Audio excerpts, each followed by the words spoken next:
I talked about it with mom and dad, and I didn't really include anybody else. And I said, it's your decision, and you do what you feel like you need to do. I knew how much he really loved to play, and I knew he really wanted to do it. But it got to the point where it was probably time to kind of move on. When I was kind of thinking through what was best for me, and you know, I decided that I wasn't going to play on their JV team.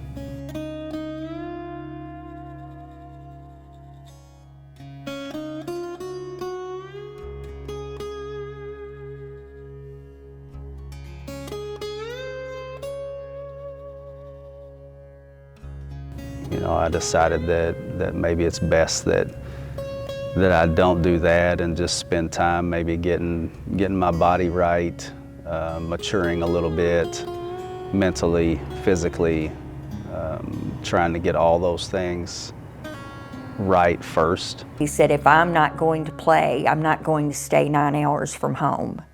And he said, I've decided I'm not going to play. And he said, I'm coming home. And it was just kind of like, okay. After I had made that decision to not play after that year, I think deep down, I probably knew that it was probably done for me.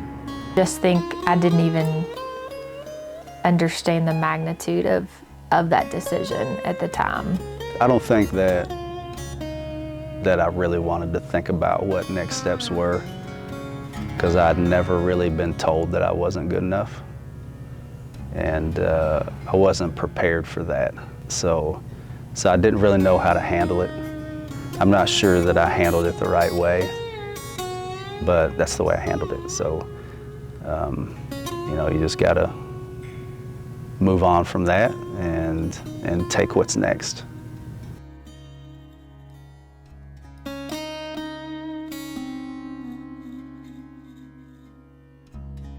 So through the year, I had explored a little bit of going to different places.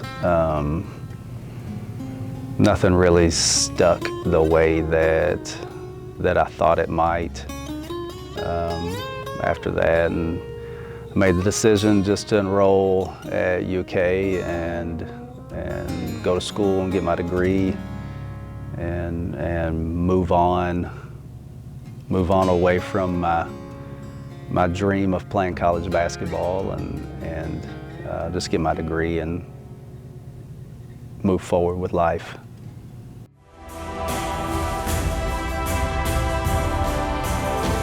There was probably a 10 or 12 year span that didn't touch a ball. I just dropped it and moved on. Now I'm back coaching on the same court that I played on. Love what you do. Love each other. Chase our standard with the most passion you've ever chased in your life.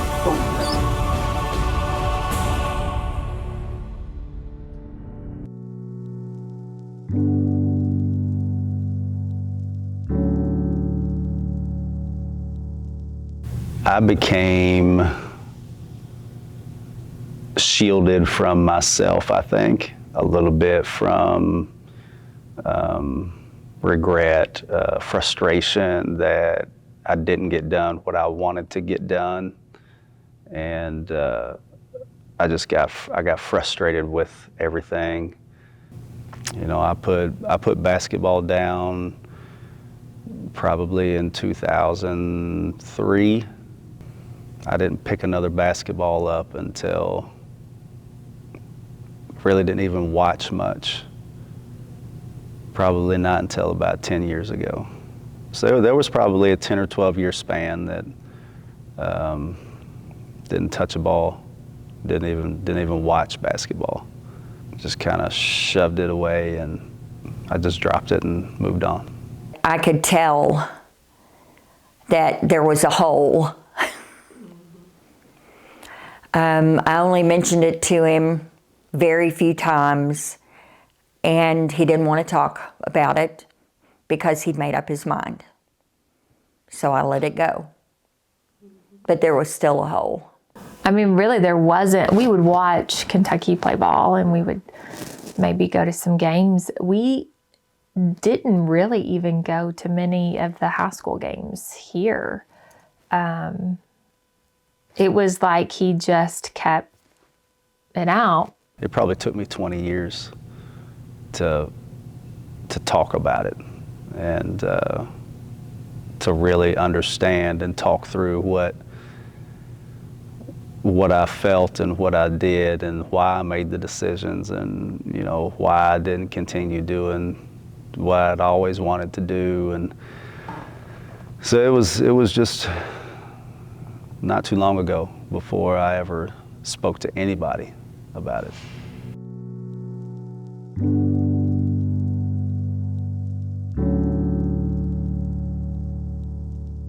I finally probably discussed my college years, high school and college years with Chelsea. She was the first one really that I ever talked to about any of that. My mom and dad were always so competitive that, you know, Dad didn't talk about anything. He doesn't talk about feelings, none of those things. And, you know, Mom was always, you know, always pretty hard-nosed too. And so it just never was a thing in our house. We never shared emotions. We never, just wasn't a thing. And, you know, so Chelsea was really pivotal in helping me understand that it's not necessarily sharing your emotions or what you're feeling, but maybe saying things out loud help you gain a little perspective on how to think through them. I could always rely on her ear if I did need to, and I did feel like it was time to talk about something. I am one to seek first to understand, then to be understood, and that's a lot of who I am, is listening to someone and then processing that. And so I think that has played a role in him being able to process it himself, because I don't think he did in that moment. I think it's taken years to even be able to talk about it. I'll give her the credit for that, of helping me understand that saying them out loud gives you a little clarity on what your next move might be. So it's not that she wants to give me a whole lot of advice unless I ask for it, but just being a sounding board. Because a lot of times I'll only get about halfway through a thought before I say, you're right. That doesn't sound that good when I say it out loud.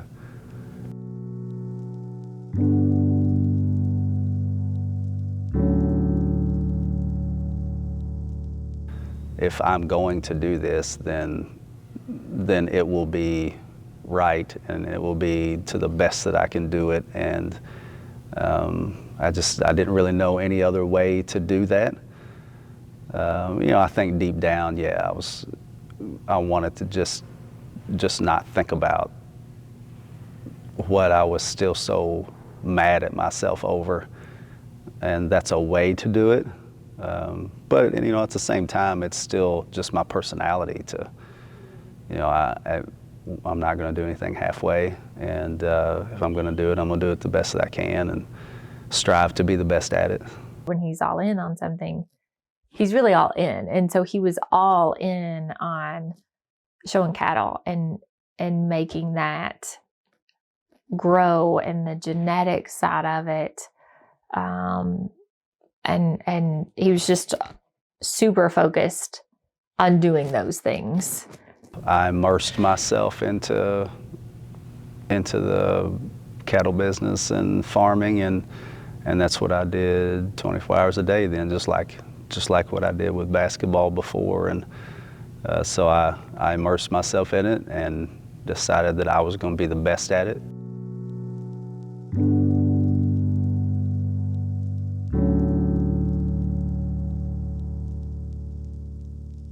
You know, when you live on a farm, everyone works. It takes everyone to make a farm work. I've pulled him out of the field more than once to leave to take him to a basketball camp. So he learned very early on that when you start out to do a job, the job doesn't have a time that you quit. You finish the job no matter how much time it takes. It consumed a lot of time and consumed everything we did. So, you know, we had at one point, you know, Mom and Dad had 300 cows, and we raised 100 acres of tobacco and row crops and all the stuff. And it was predominantly just myself and Mom and Dad. I can't do anything on a small scale. It doesn't seem like. So, you know, we kind of ramped up what we were doing from the registered side of it. So we went really heavy into embryo transfer, got into showing cattle more. I had shown cattle as a kid when I was little in 4-H and stuff, and so we got into that more as a marketing tool for what we were doing. He was a brilliant mind when it came to matings and pedigrees, and he was just as good at the physical work with the cattle. He was an excellent showman. Other people, breeders, tried to get him to show for them. He worked just as hard and was just as good at that as he was basketball.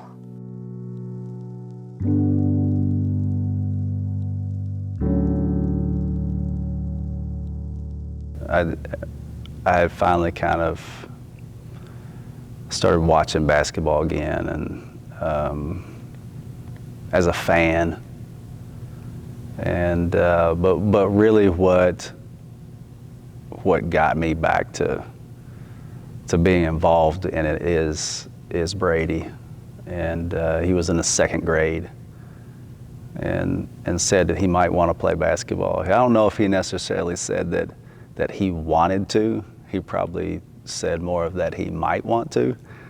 So I put a group of kids together, a friend of mine, and they were 2nd and 3rd graders, 1st, 2nd, and 3rd graders. So that's kind of what started it all back again. Those initial years of Derek coaching him were rough at home because he did not want to accept all that. He, you know, it's his dad. He doesn't know all the things, and so we've come to that point where he seeks it out more.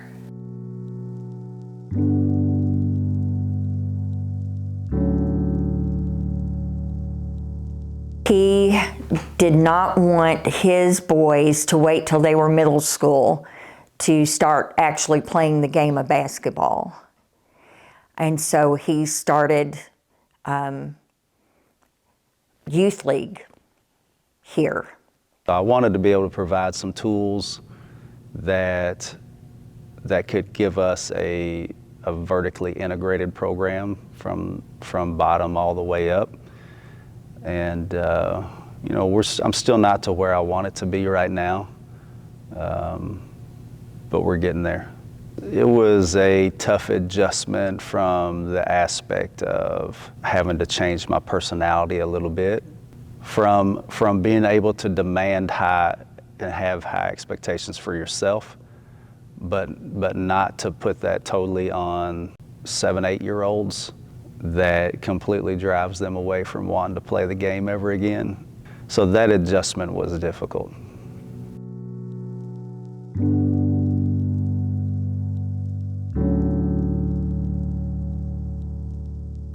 I think it's one of the coolest things that you can watch as a dad. It's difficult too. It's very difficult to separate, and I wasn't very good at it at first, being able to separate. I hope they see I've gotten a little bit better at it. I'm still not great at it, but better. He's still very knowledgeable of, this is my son, and so there are times when it is different than it is for others, and he's had that conversation. When I'm coaching you. When we're at home, I'm dad. And so we've talked about parenting in that world, and so there has to be a level of high expectations, but there also has to be a level of, still love you, I'm still here for you. That's another reason why, I like him as a coach, because he actually holds his son probably to a higher standard than anybody else. It's so rewarding to watch your kids figure something out, whether that is figuring out the game or figuring out how to handle adversity, or just figuring things out. And when you see the light bulb click, that's very rewarding, and it's fun to watch.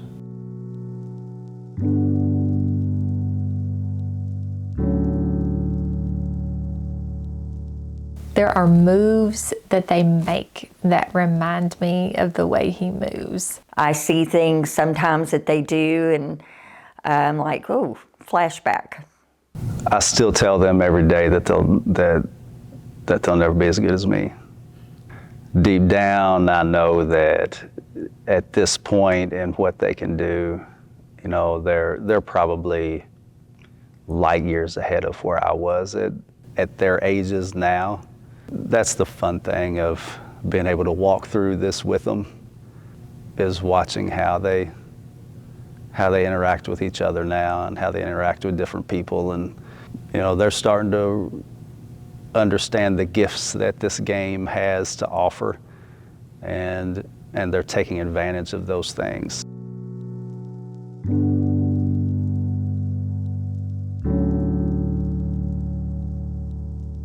I wasn't real sure that that's what I wanted to do.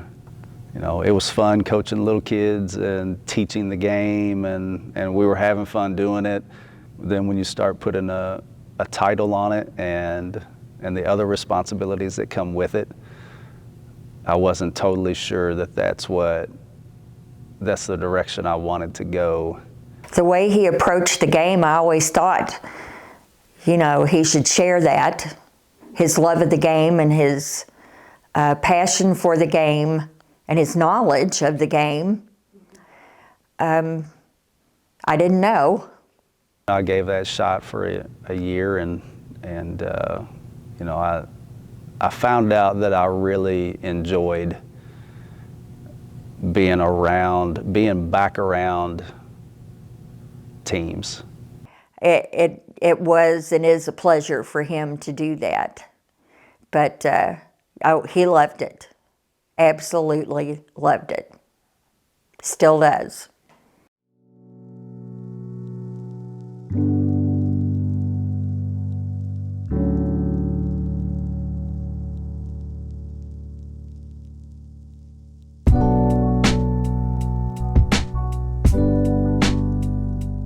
Always said that was one of the things he would like to do later on, was coach basketball. So, and when this opportunity came up, we told him to go for it. Mom was an influence in saying, you've always had the ability to teach, but that's not what you've considered yourself. And I never had any intention of working in a school system ever. I know you're a teacher, and that's the approach he has to coaching, is to teach them all he can stuff in their brains about the game of basketball. He is naturally a teacher, and he would not agree to that, but I saw it when he would show cattle, and he's teaching someone how to clip the cattle hair so that it can make that cow look a certain way. And he's so methodical, but he's very good at explaining how to do things and what to do. And he thinks forward in a sequential, logical way so that he can explain it to others.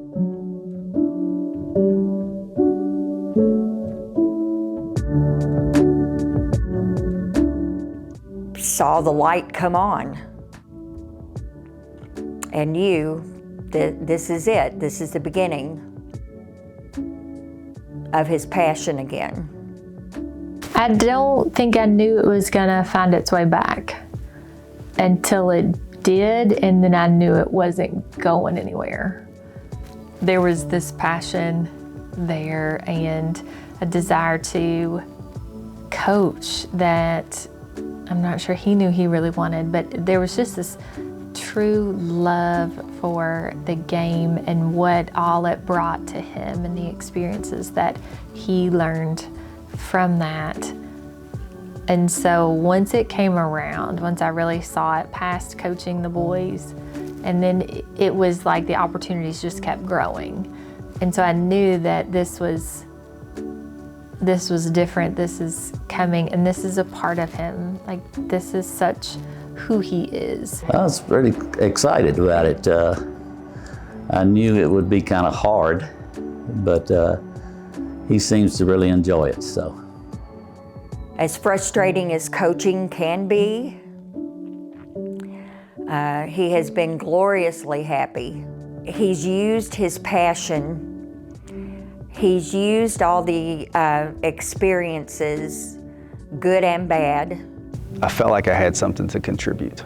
I can use those experiences, whether I like them or whether I don't like them, or whether I'm happy with them, or no matter what my thoughts are on those experiences, I can take those and give that perspective to some kids that they can gain some value out of it, and maybe catch on to some of those things that I didn't catch on to until later.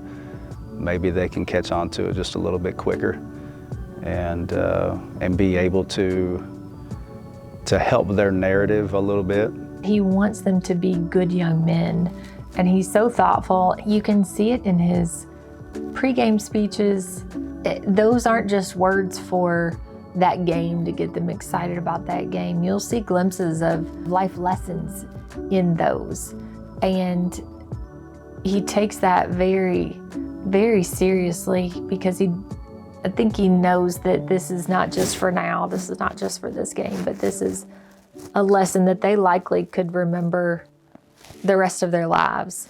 He coaches in a teaching way. He wants them to understand the game fully and the impact of what they do or their role on the team, the impact that it has. Just tell the way he was talking to his kids, the way that he was being more of not really a coach, but just more of a mentor.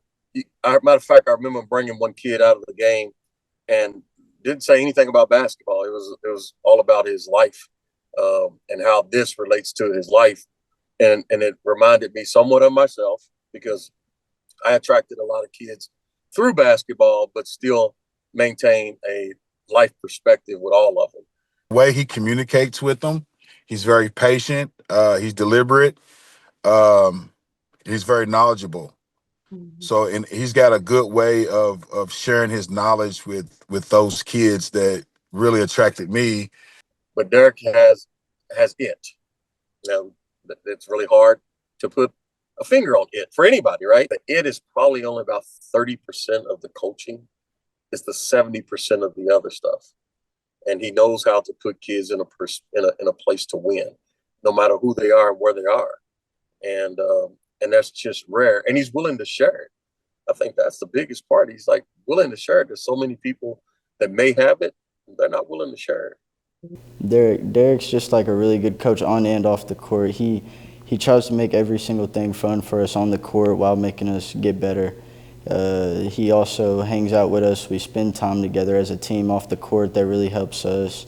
And just us being able to bond with Derek and then have some younger coaches like Jalen and Reese around us and just all of us be together as a team, it really, really helps us a lot. He's watched me grow. I've watched him grow as a coach. He's watched me grow as a player. You know, like the strides he's taken is tremendous. I remember his first year, I mean, he needed help. Like he needed the help that was provided for him. But now I feel like he could do it all by himself. But he's a really great coach and a great guy. You know, he's someone you can go talk to off the court if you need something. You know, he's a guy you can go joke with, and you know, he's just a great guy to be around. Well, playing under Derek has definitely been a long ride since we've had him since middle school all the way up to now. You know, he's been a great coach ever since I've met him for the first time. But he's definitely kind of lit a fire in all of our hearts, you know, trying to make us better each and every day. Nothing's ever good enough for him, and I think that's a, you know, bittersweet thing. You know, we're a winning team. We definitely do win a lot, but, you know, we never take that as enough. We're always striving for more, and I think he's all put that in us, you know, giving us a good mindset. He's also really good at preparing us for games. You know, he's always looking at film. He's always encouraging us to look at film, and we're just doing the most we can to win under him. He's definitely giving us, you know, all the materials and all the wisdom that he can. He sees the potential, and he has decided, nope, I'm going to have this high expectation, and because we can. And that expectation did rise this year in every way. And they have fought it at times, I think. And then as of recently, I think it's okay. You know, they bought into it. They understand, after being with him for this period of time, they can understand where he's coming from and what he's trying to do. And that buy-in, I've noticed a lot of times the kids will come up and ask a question. I said, they're doing this, can't we do that? And that's just from their connection with him and the relationship that they've developed with him, that he'll say, yeah, do it. Or no, let's not this time. But they accept it, and they're not afraid to speak out and speak up to what we need to do or what they see on the floor compared to what we're seeing on the bench. He's a tremendous, terrific person. If I owned a college, I would hire him as my college coach today. Wouldn't even go look. And I don't care that he hasn't been at one of the biggest schools or whatever, but he gets it.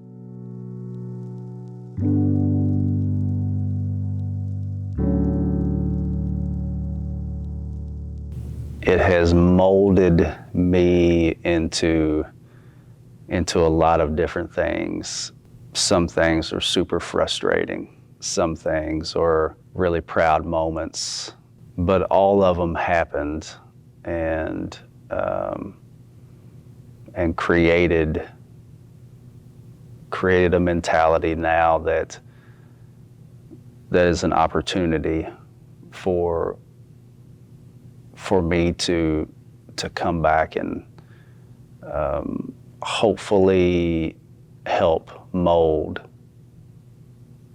someone else in some way, whether it's one or whether it's 100 or whatever it is.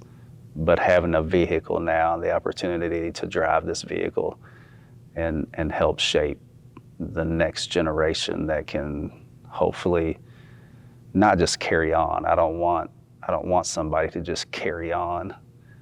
You know, I want it to be better. And so one of the things that I love about Derek is the fact that he really believes in I'm going to affect people's lives during that time that they have, and hopefully they will carry it on. So in other words, like he's the tree trunk. He's really nourishing all these branches to go out and make seedlings to be other trees. And I know he feels that way. And I really look at him as like I know this sounds weird, but a tree trunk, and of a very vibrant, flourishing, big oak tree that's only getting bigger himself as he has these branches. If at any moment your name is brought up or Henry County basketball is brought up in a conversation, if someone can say that they had a memory created or a positive interaction or some sort of influence in their journey, that if I was able to be a small part of it, then I think, I think that maybe I accomplished somewhat of what I set out to accomplish.